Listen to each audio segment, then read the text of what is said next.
Hi hello അസ്സാം വലൈക്കും. എല്ലാവർക്കും ഹനാസ് കിച്ചണിലേക്ക് സ്വാഗതം. ഇന്ന് ഞാൻ ഉണ്ടാക്കിയ സ്നാക്കാണ് ഇവിടെ കാണിക്കുന്നത്. അപ്പോൾ ഇന്നത്തെ സ്പെഷ്യൽ നമ്മൾ ബീഫ് കൊണ്ട് ഉണ്ടാക്കുന്ന ഒരു സ്നാക്കാണ് കേട്ടോ. അപ്പോൾ ഇതെങ്ങനെ ഉണ്ടാക്കുന്നതെന്ന് നോക്കാം. വീഡിയോയിലേക്ക് കിടക്കാം.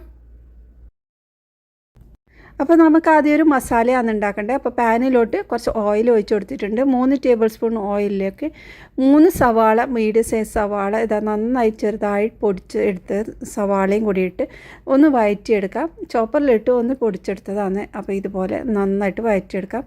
പേസ്റ്റ് പോലെ ആവാൻ പാടില്ല, ഒന്ന് പൊടി ആയിക്കഴിഞ്ഞാൽ മതി.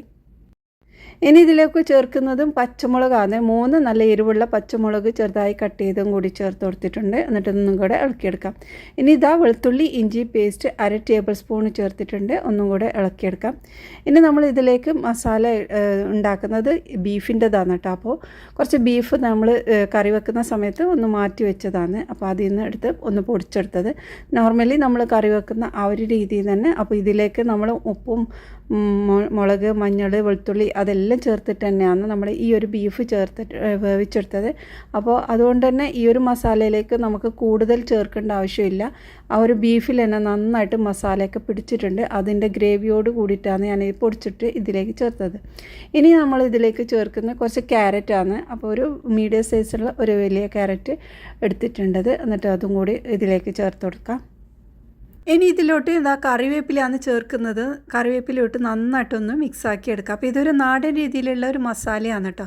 അപ്പോൾ ബീഫ് വേവിക്കുന്ന സമയത്ത് തന്നെ നല്ല മസാലയൊക്കെ ഇട്ട് വേവിച്ചത് കൊണ്ട് തന്നെ ഇതിലേക്ക് അങ്ങനെ കൂടുതൽ മസാലയൊന്നും ചേർക്കുന്നില്ല. പിന്നെ ഇതാ പാകത്തിനുള്ള ഉപ്പെല്ലാം ചേർത്ത് കൊടുത്ത് ഒന്നും കൂടെ മിക്സാക്കി എടുക്കുക. അപ്പം ബീഫ് ഇട്ട് മിക്സാക്കിയ ശേഷമാണ് ഉപ്പ് ചേർക്കേണ്ടത്. ഇനി ലാസ്റ്റ് ഇതാ കുറച്ച് ഗരം മസാലയൊന്ന് ചേർത്ത് കൊടുക്കാം. അപ്പോൾ ഇത് ഞാൻ കറി വെച്ച ബീഫിൽ നിന്ന് തന്നെ കുറച്ച് മാറ്റി വെച്ചതാണ്. അപ്പോൾ അതിൻ്റെ വീഡിയോ ഇതിൽ ഉൾപ്പെടുത്താൻ കഴിഞ്ഞില്ല. ഞാൻ മുമ്പ് അപ്ലോഡ് ചെയ്തിട്ടുണ്ടായിരുന്നു. അപ്പോൾ അത് കാണാത്തവരുണ്ടെങ്കിൽ കണ്ടുനോക്കി. ഞാൻ എൻ്റെ സ്ക്രീനിൽ അതിൻ്റെ ലിങ്ക് ഇടാം കേട്ടോ.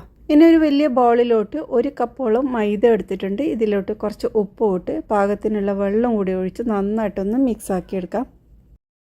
നമുക്കിത് നല്ല ലൂസായിട്ടുള്ള ഒരു ബാറ്ററാണ് വേണ്ടത്. അപ്പോൾ അതിനനുസരിച്ചിട്ടുള്ള വെള്ളം കൂടി ഒഴിച്ച് നന്നായിട്ടൊന്ന് മിക്സാക്കി റെഡിയാക്കിയെടുക്കാം.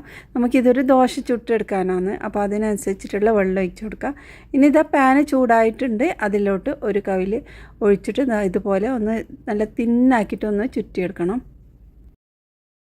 അപ്പോൾ ഇത് ഒരു സൈഡ് നല്ലോണം വെന്തതിന് ശേഷം നമുക്കിത് തിരിച്ചിട്ടിട്ടും കൂടി ഒന്ന് വേവിച്ചെടുക്കാം. അപ്പോൾ നല്ലോണം കളറ് മാറാൻ നിൽക്കണ്ട, ചെറുതായിട്ടൊന്ന് ചൂട് തട്ടിച്ചാൽ മതി. അപ്പോൾ അങ്ങനെ റെഡിയാക്കിയെടുക്കാം. അപ്പോൾ ബാക്കിയുള്ള ദോശയും നമ്മൾക്കിതുപോലെ ചുറ്റിച്ചെടുക്കാം.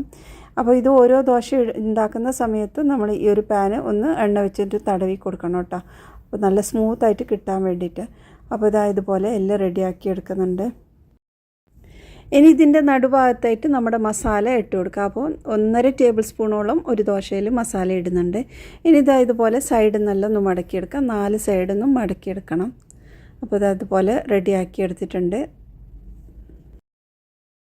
അപ്പോൾ നമ്മുടെ സ്നാക്കെല്ലാം ഇതുപോലെ റെഡിയാക്കി എടുക്കുന്നുണ്ട്. അപ്പോൾ ഈ ഒരു ദോശ നല്ലോണം ഹാർഡാവാൻ പാടില്ല. നല്ല സോഫ്റ്റ് ആയിട്ടുള്ള ദോശയാണോ. ഹാർഡായി കഴിഞ്ഞാൽ പെട്ടെന്ന് പൊട്ടിപ്പോകും നമ്മളിതുപോലെ മടക്കിയെടുക്കുന്ന സമയത്ത്. അപ്പോൾ ഇതുപോലെ എല്ലാം റെഡിയാക്കി എടുത്തിട്ടുണ്ട്. ഇനി നമ്മൾ ഒരു മുട്ട എടുക്കുന്നുണ്ട്. ഒരു മുട്ട തന്നെ നമ്മൾക്ക് ഈ ഒരു സ്നാക്കിന് മതിയാവും കേട്ടോ. ഇതല്ലെങ്കിൽ നമുക്ക് കോൺഫ്ലവർ ആയാലും യൂസ് ചെയ്യാൻ പറ്റും. അപ്പോൾ ഞാനിവിടെ മുട്ടയാണ് എടുക്കുന്നത്. മുട്ട ഇതുപോലെ നന്നായിട്ടൊന്ന് അടിച്ചെടുക്കാം. ഇനിയിപ്പോൾ കുറച്ച് ബ്രെഡ് ക്രംസും കൂടി റെഡിയാക്കിയിട്ടുണ്ട്. ഇനി ഓരോ സ്നാക്കും നമുക്കിതാ ഇതിലോട്ട് ഡിപ്പ് ചെയ്ത് മുട്ടയിലേക്ക് ഡിപ്പ് ചെയ്ത് 2 സൈഡും ആക്കി കൊടുത്തിട്ട് നമ്മുടെ ഈ ഒരു ബ്രെഡ് ക്രംസിലും കൂടി ഒന്ന് കവർ ചെയ്തെടുക്കാം. അപ്പോൾ ഇത്രയേ ഉള്ളൂ. വളരെ സിമ്പിളാണ്, വളരെ ടേസ്റ്റി ആയിട്ടുള്ള ഒരു സ്നാക്കാണ്. ട്രൈ ചെയ്ത് നോക്കി. ഈ ഒരു മസാല തന്നെ യൂസ് ചെയ്തിട്ട് ഉണ്ടാക്കി നോക്കുക കേട്ടോ. അപ്പോൾ ബീഫ് കൊണ്ട് ഉണ്ടാക്കിയത് കൊണ്ട് തന്നെ അടിപൊളി ടേസ്റ്റാണ്. ഫ്രൈ ചെയ്യുന്നതിന് മുമ്പായിട്ട് നമ്മൾ ഇതുപോലെ എല്ലാം റെഡിയാക്കിയ ശേഷം മാറ്റി വെക്കുക കേട്ടോ. അങ്ങനെ ആക്കിയിട്ട് നമ്മൾ ഇത് കൈ കൊണ്ടുവന്ന് നല്ല രീതിയിൽ പ്രസ് ചെയ്ത് കഴിഞ്ഞാൽ നമ്മുടെ ഈ ഒരു ബ്രെഡ് ക്രംസ് എല്ലാം അവിടെ കവർ ചെയ്ത് നിൽക്കും. അല്ലെങ്കിൽ നമ്മൾ എണ്ണയിലിടുന്ന സമയത്ത് പെട്ടെന്ന് അതിൽ ഇളകി ഓയിലിൽ ഉണ്ടാവും. അപ്പോൾ അതൊന്നും ഇളകാതിരിക്കാൻ വേണ്ടിയിട്ടാണ് ഞാനിങ്ങനെ ചെയ്യുന്നത്. അപ്പോൾ ഇതുപോലെ നന്നായിട്ടൊന്ന് കൈ കൊണ്ടൊന്ന് പ്രസ് ചെയ്ത് റെഡിയാക്കിയെടുക്കുക. അപ്പോൾ ഇതുപോലെ റെഡിയാക്കി മാറ്റി വെക്കണം. ഇനി നമ്മൾക്കിതൊന്ന് പൊരിച്ചെടുക്കാം. അപ്പോൾ നല്ല ഗോൾഡൻ കളറാവുന്ന വരെ പൊരിച്ചെടുക്കണം. തിരിച്ചും മറിച്ചോട്ട് നല്ല രീതിയിൽ ഫ്രൈ ചെയ്തെടുക്കാം. ഇത് ഞാൻ കുറേ മുമ്പ് അപ്ലോഡ് ചെയ്തിട്ടുണ്ടായിരുന്നു കേട്ടോ ഈ ഒരു വീഡിയോ. പിന്നെ ഇപ്പോൾ എനിക്ക് വീണ്ടും ഇതിൻ്റെ ഓർഡർ വന്നപ്പോൾ ഞാൻ അതിൻ്റെ വീഡിയോ ഒന്നും കൂടെ റീക്രിയേറ്റ് ചെയ്തതാണ് കേട്ടോ. അപ്പോൾ അതാ ഈ ഒരു കളറാകുന്ന സമയത്ത് നമുക്ക് കോരിയെടുക്കാം. നല്ലൊരു ഗോൾഡൻ കളറാവണം, അപ്പോഴാണ് അതിൻ്റെ ടേസ്റ്റ്. അപ്പോൾ ഞാനിവിടെ മുട്ട വെച്ചിട്ടാണ് കേട്ടോ ഇത് കവർ ചെയ്തത്. നിങ്ങൾക്ക് അത് അല്ലെങ്കിൽ കോൺഫ്ലവർ വെച്ചിട്ടും ചെയ്യാം, ക്രിസ്പി ആയിട്ടുണ്ടാകും കോൺഫ്ലവർ വെച്ചാൽ. പിന്നെ മൈദ വെച്ചിട്ടും ചെയ്യാം കേട്ടോ. ഈ മുട്ട വെച്ചിട്ട് ചെയ്യുന്നതിൽ നല്ല ക്രിസ്പിയാണ്, പക്ഷേ നമ്മൾക്ക് ആ ഓയിൽ പിന്നെ യൂസ് ആക്കാൻ പറ്റുന്നില്ല, പെട്ടെന്ന് അത് കേടാവും. അതുകൊണ്ട് തന്നെയാണ് ഞാൻ അധികവും മൈദ വെച്ചിട്ടാണ് കോൺഫ്ലവർ വെച്ചിട്ടാണ് ചെയ്യുന്നത്. അപ്പോൾ ഇത് ഞാൻ ഇങ്ങനെയാണ് കേട്ടോ ചെയ്തത്.